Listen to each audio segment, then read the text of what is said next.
صل على سيدنا ومولانا محمد وعلى بسم اللہ الرحمن الرحیم۔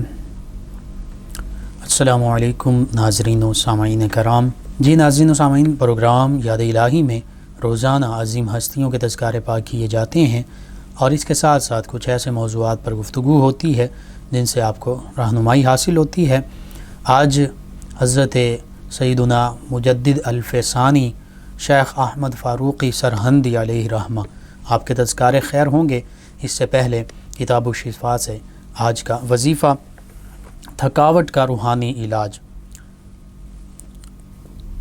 اس کا روحانی علاج وہی ہے جو حدیث مبارکہ میں بیان کیا گیا اور سیدہ طیبہ طاہرہ فاطمہ الزہرا رضی اللہ عنہا ان کے تصدق سے، ان کے کہنے پر یہ وظیفہ ان کے لیے بطور خاص اور پوری امت کے لیے بطور عام یہ ہمیں ملا۔ وہ وظیفہ کیا ہے؟ بستر پر جاتے وقت تسبیح سیدہ فاطمہ الزہرا رضی اللہ عنہا پڑھنے سے جسمانی تھکاوٹ سے راحت ملتی ہے، سکون ملتا ہے۔ کیسے؟ 33 مرتبہ سبحان اللہ، 33 مرتبہ الحمدللہ اور 34 مرتبہ اللہ اکبر پڑھیں۔ یہ سونے سے پہلے تھکاوٹ سے راحت کا سبب ہے، حتیٰ کہ ہر نماز کے بعد پڑھنے سے بھی دین و دنیا اور آخرت کی بھلائیاں حاصل ہوتی ہیں۔ یہ عمل نبی رحمت صلی اللہ علیہ وآلہ وسلم نے سیدہ فاطمہ الزہرا رضی اللہ تعالی عنہا سے ارشاد فرمایا تھا اور مولائے کائنات سیدنا علی المرتضیٰ کرم اللہ وجہ الکریم سے مروی ہے۔ آپ فرماتے ہیں کہ میں نے اس عمل کو کبھی ترک نہیں کیا، کبھی چھوڑا نہیں، حتیٰ کہ جنگ صفین کی رات کو بھی اس عمل کو میں نے ترک نہیں کیا۔ جب سیدنا علی المرتضیٰ کرم اللہ وجہ الکریم جنگ لڑ رہے ہیں، اس جنگ کے دوران بھی آپ فرماتے ہیں کہ میں نے اس عمل کو، اس وظیفے کو چھوڑا نہیں۔ تو بہت خوبصورت وظیفہ ہے، بہت خوبصورت عمل ہے۔ اس کو سکون کے لیے، راحت کے لیے، تھکاوٹ سے سکون اور آرام حاصل کرنے کے لیے آپ خود کیجئے، دوسروں تک پہنچائیے۔ دوسرا وظیفہ آج کا ہے ٹائیفائڈ بخار، اس کا روحانی علاج۔ ان دنوں میں بھی عام طور پر لوگوں کو ٹائیفائڈ بخار کی شکایت ہو رہی ہے، تو سورہ آل عمران کی آیت مبارکہ 18 اس کو 7 مرتبہ پڑھ کر مریض پر دم کریں۔ آیت کریمہ کیا ہے؟ شہد اللہ انہ لا الہ الا ہو والملائکۃ واولو العلم قائما بالقسط لا الہ الا هو العزیز الحکیم۔ سورۃ آل عمران 3 پارے میں، اور آیت کریمہ ہے 18۔ اس کو 7 مرتبہ پڑھ کر مریض پر دم کریں اور اسی آیت کریمہ کو 7 مرتبہ کاغذ پر لکھ کر پانی میں ڈال دیں اور وہ پانی مریض کو 7 دن تک بار بار پلاتے رہیں۔ انشاءاللہ پرانے سے پرانے بخار کا زور ٹوٹ جائے گا۔ یہ 2 وظائف آج کے لیے بہت اہم وظائف ہیں۔ تھکاوٹ کے عام طور پر ہو جاتی ہے کام کاج کرنے کے بعد، تو تھکاوٹ کے لیے تھکاوٹ کا وظیفہ جو ہے وہ پڑھا جائے، اور اسی طرح ٹائیفائڈ بخار اور موسم کی تبدیلی پر بھی بخار یہ ہو جاتا ہے بعض اوقات، یا لمبا بخار، اس کو میادی بخار بھی کہتے ہیں، تو اس وظیفے کو بھی استعمال کیا جائے۔ ٹائیفائڈ کے مریضوں پر پڑھ کر دم بھی کیا جائے، پانی پر دم کر کے وہ بھی پلا سکتے ہیں، کاغذ پر لکھ کر اسے پانی میں مکس کر کے پانی میں وہ کاغذ ڈال کر وہ پانی پلاتے رہیں، انشاءاللہ اللہ تعالی شفا عطا فرمائے گا۔ یہ وظائف جو ہیں آپ خود استعمال کریں، خود پڑھیں، ان کو اپنے رشتہ داروں تک پہنچائیے، دوست احباب تک پہنچائیے، امت مسلمہ تک پہنچائیے۔ اگر میرے، آپ کے، ہمارے بتانے سے ہمارے کسی مسلمان بہن بھائی کا فائدہ ہوتا ہے تو انشاءاللہ یہ ہمارے لیے بھی دین و دنیا آخرت کی نجات کا اور بھلائی کا باعث بنے گا۔ جی ناظرین و سامعین، سیدنا حضرت مجدد الفسانی شیخ احمد فاروقی سرہندی علیہ رحمہ، آپ اولیاء کرام میں بہت بلند مقام کی حامل ہستی ہیں اور آپ کی شخصیت کے کئی پہلو ہیں، یعنی ہمہ جہت شخصیت ہیں۔ عالم دین بھی ہیں، عالم ظاہر اور عالم باطن بھی ہیں، عالم حق ہیں، عالم ربانی ہیں، اور پھر اولیاء کاملین صالحین میں بہت بڑا مقام حاصل ہے۔ اور ایک حدیث مبارکہ اس کو مفسرین محدثین نے آپ پر منطبق کیا۔ اس حدیث مبارکہ کا مختصر سا مفہوم یہ ہے کہ نبی رحمت صلی اللہ علیہ وآلہ وسلم کے فرمان کے مطابق ہمیں فرمایا تھا کہ میری امت میں ایک شخص ہوگا جو صلہ ہوگا۔ صلہ کا مطلب ہے دو مسلمانوں کے دو بڑے گروہوں کو آپس میں ملا دے گا۔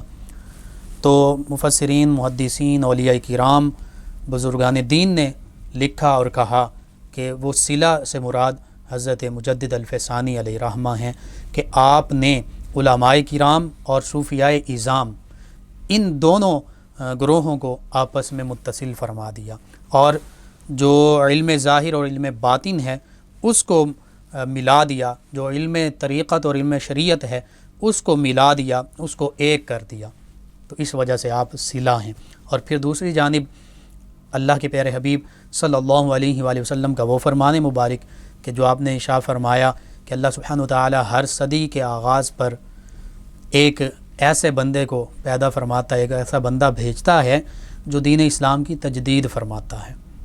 تو یوں اسے ہی مجدد کہا جاتا ہے۔ مجدد کا معنی دین اسلام کی تجدید کرنے والا، یعنی اسلام میں بعض اوقات لوگ، جاہل لوگ، عام لوگ مختلف قسم کی آمیزشیں کر دیتے ہیں، نئے نئے طریقے رائج کر دیتے ہیں، تو جو سنت کے بھی برعکس ہوتے ہیں، سنت کے بھی خلاف ہوتے ہیں۔ حالانکہ ان طریقوں کی جگہ پر سنت یعنی نبی رحمت صلی اللہ علیہ وآلہ وسلم کے طریقے موجود ہوتے ہیں، تو وہ مجدد جو ہوتا ہے وہ ان سنتوں کو زندہ فرماتا ہے، جو نئے طریقے رائج ہو چکے ہیں ان کو ختم فرماتا ہے۔ تو یوں حضرت مجدد الفسانی علیہ رحمہ نبی رحمت صلی اللہ علیہ وآلہ وسلم کی اس حدیث مبارکہ کے مصداق بھی ہیں، اور آپ ویسے عام طور پر ایک صدی کے مجدد ہوا کرتے ہیں، ہر صدی کے مجدد ہیں۔ جیسے علماء نے، فقہاء نے، محدثین نے لکھا، غالباً ابن حجر عسقلانی علیہ رحمہ نے بھی لکھا، مجددین کی فہرست انہوں نے تیار کی، جیسے دوسری صدی ہجری کے مجدد کے طور پر انہوں نے غالباً سیدنا عمر بن عبدالعزیز رضی اللہ عنہ ان کا نام لکھا کہ یہ اس صدی ہجری کے مجدد ہیں، انہوں نے اسلام میں جو نئی چیزیں داخل ہو رہی تھیں اور جن کا قرآن و سنت کے ساتھ تعلق بھی نہیں تھا تو ان کو ختم فرما دیا۔ یوں ہی مختلف صدیوں کے مجدد گزرے ہیں۔ اب حضور سیدنا مجدد الفسانی علیہ رحمہ ان کی ولادت باسعادت جو ہے 10ویں صدی ہجری میں ہوئی، اور یعنی اسلام کو اس موقع پر ان کی ولادت باسعادت کا جو دورانیہ ہے، جو عہد ہے، 10 ہجری کی صدیاں گزر چکی تھیں۔ تو اس وجہ سے علماء نے، بزرگان دین نے، اولیاء کرام نے ان کے کام کی وجہ سے، انہوں نے جو کارہائے نمایاں سر انجام دیے ان کی وجہ سے ان کو مجدد الفسانی کا لقب دیا کہ یہ مجدد تو ہیں لیکن الف کہتے ہیں 1000 کو اور ثانی کہتے ہیں دوسرے، یعنی آنے والے 10,000 جو سال ہیں، آنے والا جو 1000 سال ہے، یعنی آنے والی 10 صدیاں جو ہیں ان کے آپ مجدد ٹھہرے۔ اور حقیقت یہی ہے کہ نہ صرف بر صغیر پاک و ہند میں بلکہ پوری دنیا میں حضرت مجدد الفسانی علیہ رحمہ کا فیضان 10ویں صدی ہجری اور 11ویں صدی ہجری سے شروع ہوتا ہے اور آج تک موجود ہے، اور انشاءاللہ تا قیام قیامت جاری رہے گا۔ حضور حضرت مجدد الفسانی علیہ رحمہ آپ جس گھرانے میں پیدا ہوئے وہ گھرانہ فاروقی گھرانہ ہے، یعنی آپ نسب کے اعتبار سے سیدنا عمر فاروق اعظم رضی اللہ عنہ کی اولاد اطہار میں سے ہیں۔ تو یہ بھی بہت بڑی نسبت ہے۔ سیدنا عمر رضی اللہ عنہ وہ ہستی ہیں کہ نبی رحمت صلی اللہ علیہ وآلہ وسلم نے ان کے بارے میں یہاں تک فرمایا کہ اللہ سبحانہ وتعالی نے حق کو عمر کی زبان اور دل پر جاری فرما دیا۔ پھر فرمایا کہ جس راستے پر عمر رضی اللہ عنہ ہوتے ہیں شیطان اس راستے سے بھاگ جاتا ہے، شیطان وہ راستہ ہی چھوڑ دیتا ہے۔ اور یہاں تک فرما دیا کہ اگر میرے بعد کوئی نبی ہوتے تو عمر نبی ہوتے۔ تو یوں اس میں یہ بھی بتا دیا کہ اللہ کے پیارے حبیب صلی اللہ علیہ وآلہ وسلم خاتم النبیین ہیں، خاتم المرسلین ہیں، آخری نبی ہیں، آخری رسول ہیں۔ آپ کے بعد نہ کوئی اور نبی ہے، نہ کوئی اور رسول ہے، نہ کوئی اور آپ کی امت کے بعد کوئی اور امت ہے، نہ قرآن مجید فرقان حمید کے بعد کوئی اور کتاب ہے۔ تو یوں اللہ کے پیارے حبیب صلی اللہ علیہ وآلہ وسلم کے اس فرمان کو مد نظر رکھیں تو پھر ختم نبوت کا عقیدہ بھی واضح ہو جاتا ہے کہ، اور پھر پیارے آقا صلی اللہ علیہ وآلہ وسلم نے یہ بھی فرما دیا تھا کہ میرے بعد 30 ایسے کذاب ہوں گے، جھوٹے لوگ ہوں گے جو نبوت کا دعویٰ کریں گے۔ اب فرمایا انا خاتم النبیین، میں آخری نبی ہوں، میرے بعد کوئی نبی نہیں۔ تو یوں وہ دجال جو ہیں، وہ جھوٹے کذاب جو ہیں، جھوٹے نبوت کا دعویٰ کرنے والے، نبی رحمت صلی اللہ علیہ وآلہ وسلم کے عہد مبارکہ سے شروع ہو گئے تھے۔ اسود انسی، مسلمہ کذاب، طلیحہ، اس طرح کے، اور ایک خاتون تھی، اس نے بھی نبوت کا دعویٰ کیا۔ سیدنا ابو بکر صدیق رضی اللہ عنہ، سیدنا عمر فاروق اعظم رضی اللہ عنہ، سیدنا عثمان ذو النورین رضی اللہ عنہ، سیدنا علی المرتضیٰ رضی اللہ عنہ، انہوں نے مل کر، تمام صحابہ کرام نے مل کر مسلمہ کذاب کے خلاف جہاد کیا۔ جنگ یمامہ ہوئی، 700 حفاظ کرام اس میں شہید ہوئے، اور مسلمہ کذاب کو واصل جہنم کیا گیا۔ تو پتہ چلا کہ حقیقت یہ ہے، نبی رحمت صلی اللہ علیہ وآلہ وسلم کے بعد کوئی نبی نہیں ہے، کوئی رسول نہیں۔ اگر نبی ہوتے پیارے آقا کے فرمان کے مطابق تو پھر سیدنا عمر رضی اللہ عنہ نبی ہوتے، وہ نبی نہیں ہیں، وہ دوسرے خلیفہ راشد ہیں۔ تو یہ حضرت مجدد الفسانی علیہ رحمہ سیدنا عمر فاروق اعظم رضی اللہ عنہ کی اولاد اطہار میں سے ہیں، اور جیسے نبی رحمت صلی اللہ علیہ وآلہ وسلم نے فرمایا تھا کہ عمر جو ہیں یہ دین کے معاملے میں سخت ہیں، یوں ہی سیدنا مجدد الفسانی علیہ رحمہ ویسے بہت نرم دل تھے، مسلمانوں کے ساتھ بڑی محبت اور شفقت سے پیش آتے، بڑی محبت رکھتے، پیار محبت کا سلوک فرماتے، اخلاق اور کردار آپ کا بہت خوبصورت، لیکن جب دین کی کوئی بات آتی، دین کے بارے میں کوئی غلط بات کرتا، چاہے وہ اکبر بادشاہ ہوتا، چاہے وہ جہانگیر بادشاہ ہوتا، تو حضرت مجدد الفسانی علیہ رحمہ پھر کسی بھی مصلحت کو آڑے نہیں آنے دیتے، تمام مصلحتوں کو بالائے طاق رکھ کر اللہ کے پیارے حبیب صلی اللہ علیہ وآلہ وسلم کے احکام اور تعلیمات کی بات علل اعلان فرماتے۔ اسی وجہ سے آپ کو اسیر بھی کیا گیا، قید بھی کیا گیا۔ تو یوں سیدنا مجدد الفسانی علیہ رحمہ پوری دنیا کے اور خصوصاً برصغیر پاک و ہند کے اولیاء کاملین صالحین میں بہت بلند مقام کی حامل ہستی ہیں۔ اللہم صلی علی سیدنا و مولانا محمد وعلی آپ سماعت فرما رہے ہیں پروگرام یاد الہی۔ ناظرین و سامعین، حضور سیدنا مجدد الفسانی شیخ احمد فاروقی سرہندی علیہ رحمہ، آپ کی ولادت باسعادت 4 شوال المکرم 971 ہجری کو پنجاب، جو مشترکہ پنجاب تھا، اس کے شہر سرہند میں ہوئی۔ اور یہ سرہند وہ شہر ہے کہ اس کو حضرت مجدد الفسانی علیہ رحمہ کے آباء و اجداد نے ہی بسایا تھا۔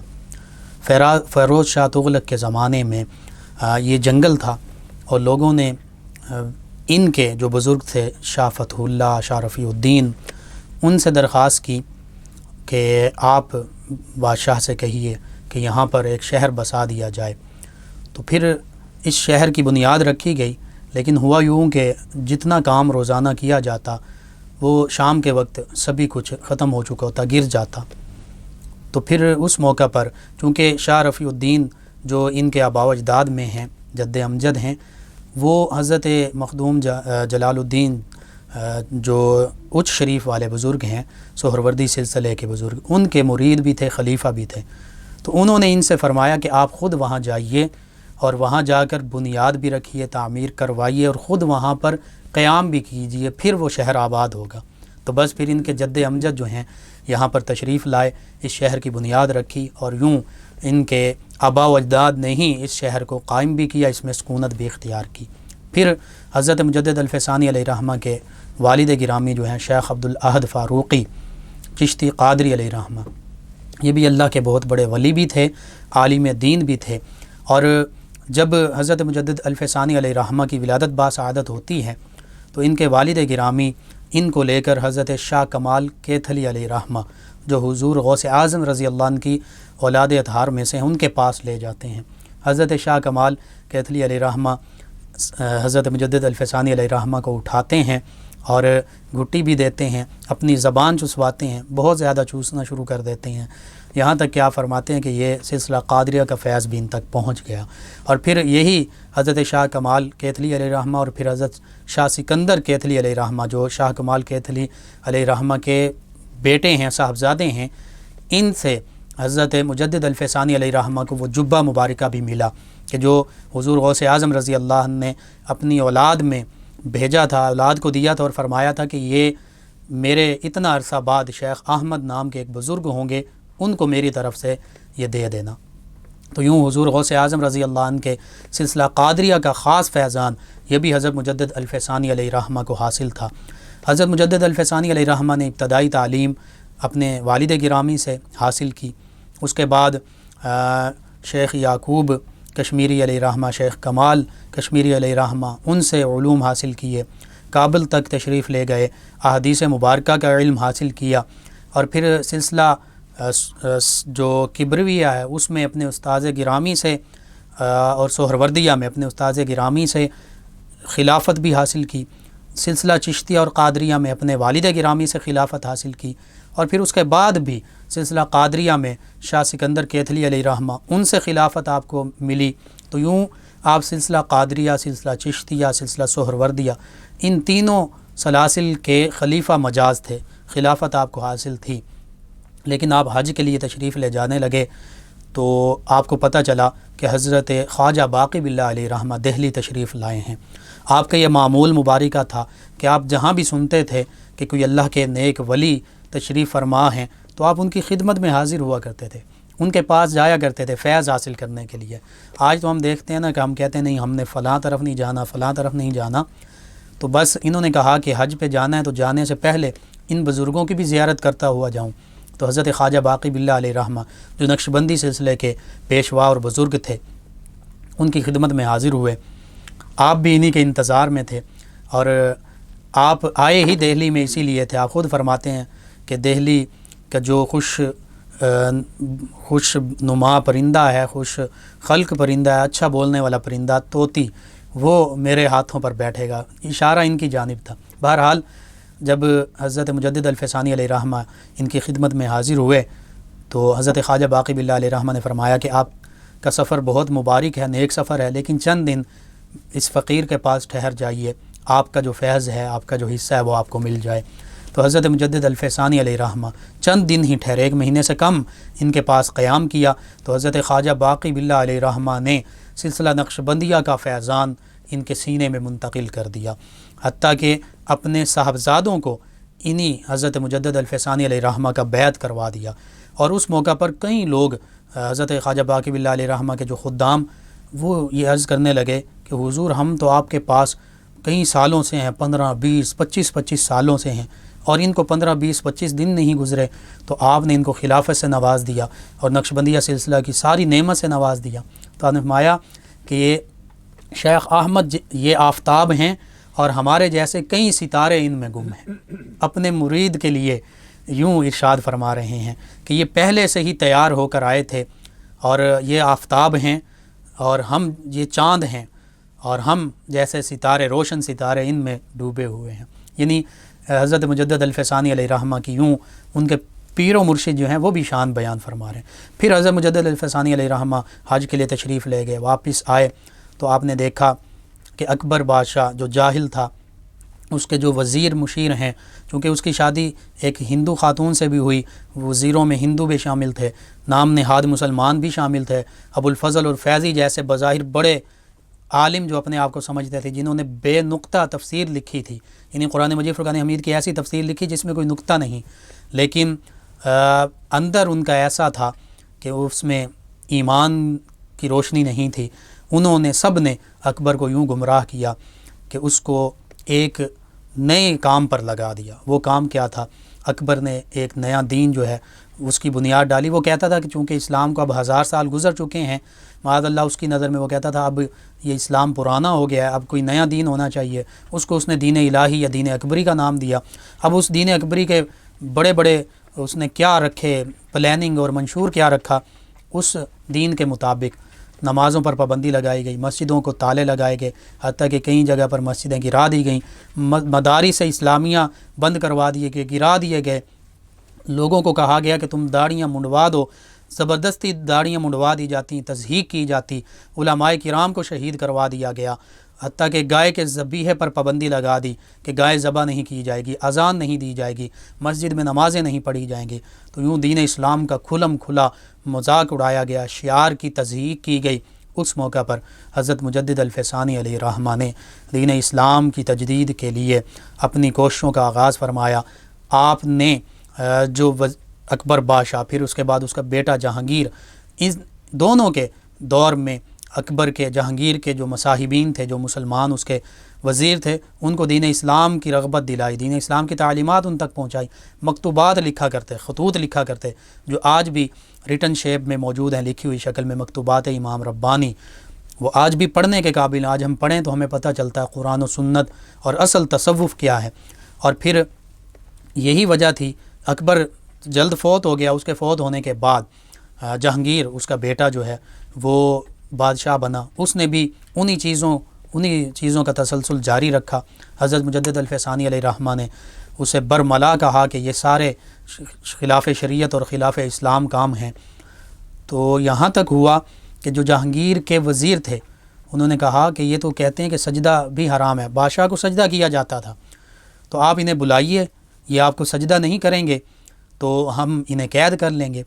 حتیٰ کہ انہوں نے ایک ترکیب یہ سوچی کہ حضرت مجدد الفسانی علیہ الرحمہ کو بلایا گیا، دروازہ جو ہے چھوٹا رکھا گیا تاکہ سجدہ تو انہوں نے کرنا نہیں، تو جب آگے کی طرف جھکیں گے، سر نیچے کر کے دروازے سے گزریں گے تو ہم کہیں گے کہ انہوں نے تعظیم کر لی۔ تو قربان جائیے حضرت مجدد الفسانی علیہ الرحمہ آپ کی شان پر، آپ جب تشریف لائے تو آپ نے پہلے سر داخل نہیں کیا بلکہ پہلے ٹانگیں اس دروازے سے اندر داخل کی اور سر اس طرح پیچھے کی جانب کر کے اندر داخل ہوئے، یعنی سر پھر بھی آسمان کی جانب اور اللہ سبحانہ وتعالی کی رحمت کی جانب تھا۔ جب جہانگیر اور اس کے وزراء نے دیکھا تو وزیر کہنے لگے، دیکھا ہم کہتے تھے کہ یہ سجدہ تعظیمی بھی نہیں کرتے، یہ سجدہ بھی نہیں کرتے، انہوں نے تو آپ کو تعظیم بھی نہیں کی، سر بھی نہیں جھکایا۔ تو بس اس جرم میں کہ یہ اسلام کے خلاف جو باتیں ہیں ان کو جو ہم غلط کام کریں انہیں غلط کیوں کہتے ہیں اور سجدہ تعظیمی کیوں نہیں کیا، اس جرم میں آپ کو قلعہ گوالیار میں قید کر لیا گیا۔ اور پھر آپ نے گوالیار قلعے میں اسیری کے دوران بھی آپ نے اپنی کوششیں جاری رکھیں، حتیٰ کہ کئی ہندو، کئی غیر مسلم آپ کی اس دعوت کے نتیجے میں، جو آپ اسلام کی تعلیم دیتے اس کے نتیجے میں مسلمان ہوئے قید کے دوران۔ اور پھر بڑے بڑے جو وزیر تھے جہانگیر کے، وہ آپ کے مرید ہوئے، آپ کے بیعت ہوئے، آپ ان کو خطوط کے ذریعے اور براہ راست انہیں فرمایا کرتے کہ اسلام ہی اصل دین ہے۔ اور حتیٰ کہ یہ تو اتنا بڑا آپ کا کارنامہ ہے کہ اس بر صغیر پاک و ہند میں اس فتنے کو اگر آپ اس کے خلاف کام نہ کرتے تو یہ فتنہ پھیل جاتا اور پھر یہاں کوئی اور ہی صورت ہوتی، کسی اور شکل میں کوئی دین اکبری کا جو اس نے نام دیا اسی شکل میں کچھ نئی چیزیں اور بدعات یہاں پر رائج ہو چکی ہوتی۔ بہرحال ایک وقت آیا کہ خود جہانگیر جو ہے اس نے وہ آپ کا بیعت بھی ہوا، آپ کا مرید بھی ہوا، اور پھر اس نے آپ کا جو اسیری کا معاملہ تھا اس کو بھی ختم کیا اور آپ کے دست حق پرست پر بیعت ہوا۔ پھر اس بر صغیر پاک و ہند میں جہانگیر نے یہ کوشش کی کہ تمام جو قوانین ریاست ہیں، حکومت کے جو قوانین ہیں وہ قرآن و سنت کے مطابق ہوں، یعنی اسلامی شریعت کے قوانین جو ہیں وہ نافذ کیے گئے۔ یہ حضرت مجدد الفسانی علیہ الرحمہ کا یہ طریقہ تھا۔ اور سب سے بڑا آپ نے جہاد کیا، جو حدیث مبارکہ میں ہے کہ سب سے بڑا جہاد کسی جابر، غاصب، ظلم کرنے والے بادشاہ کے سامنے کلمہ حق کہنا ہے۔ تو آپ نے یوں کلمہ حق کہا کہ اس کی پاداش میں جیل بھی برداشت کی، اسیری اور قید بھی برداشت کی، لیکن پھر بھی آپ دین اسلام کی دعوت دینے سے پیچھے نہ ہٹے۔ اور پھر وہی لوگ جو آپ کی مخالفت کرتے تھے وہ دین اسلام کے لیے آپ کے دست مبارکہ پر بیعت ہوئے، اور وہی جیسے کہتے ہیں کہ کعبہ کو پاسباں مل گئے صنم خانے سے، کہ کعبے کو صنم خانہ بنایا گیا تھا، بتوں کا گھر بنایا گیا تھا نبی رحمت صلی اللہ علیہ وآلہ وسلم کی آمد سے پہلے۔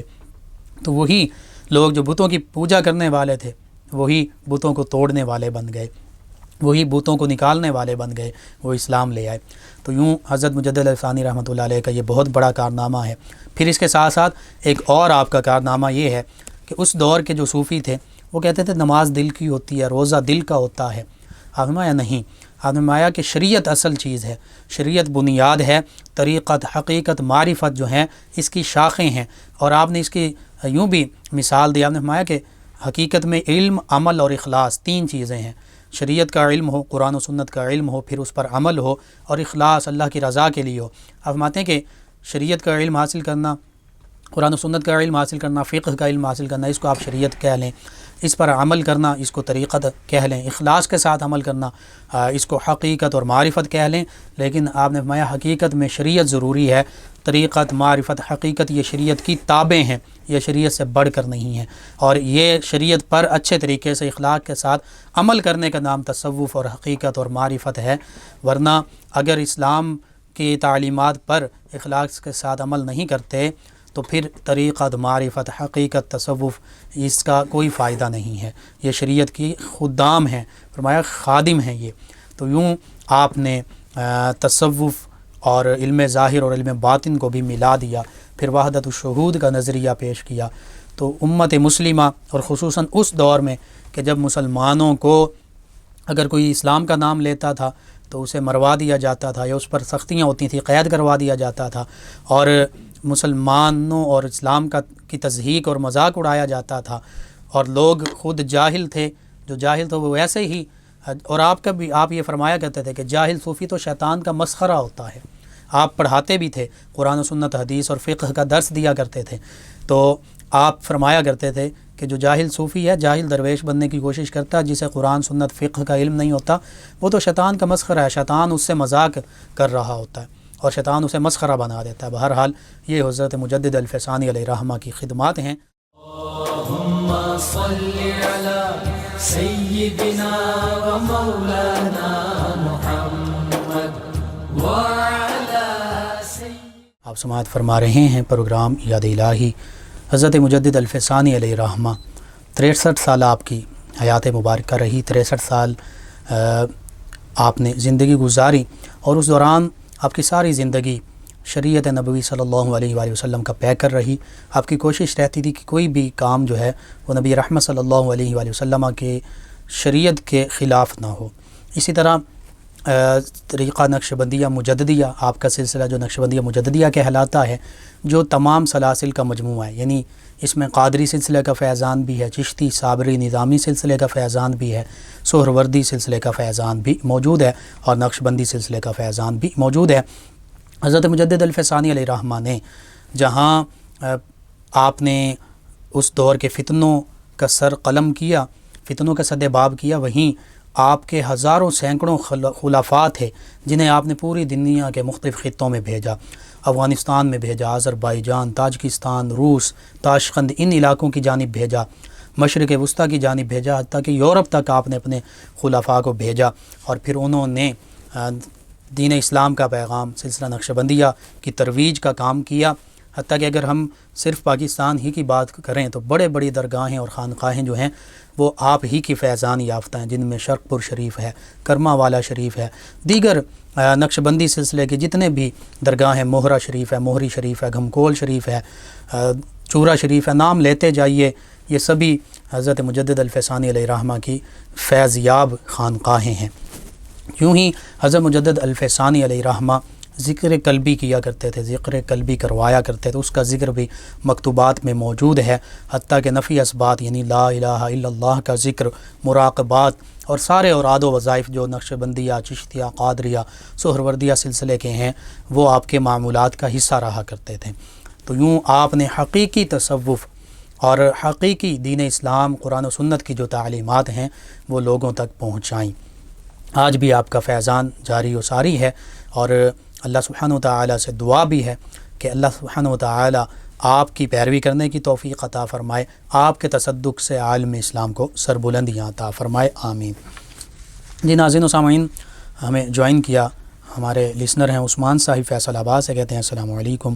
جی وعلیکم السلام، کہتے ہیں کیا حال ہے بھائی؟ جی الحمدللہ، کہتے ہیں پروگرام بہت اچھا ہے، اور یہ کہتے ہیں کہ میرا بڑا بھائی جو ہے اس کے بیک اور پٹھوں میں کھچاؤ رہتا ہے ہر ٹائم، اس کے لیے کوئی روحانی علاج یا وظیفہ بتا دیں۔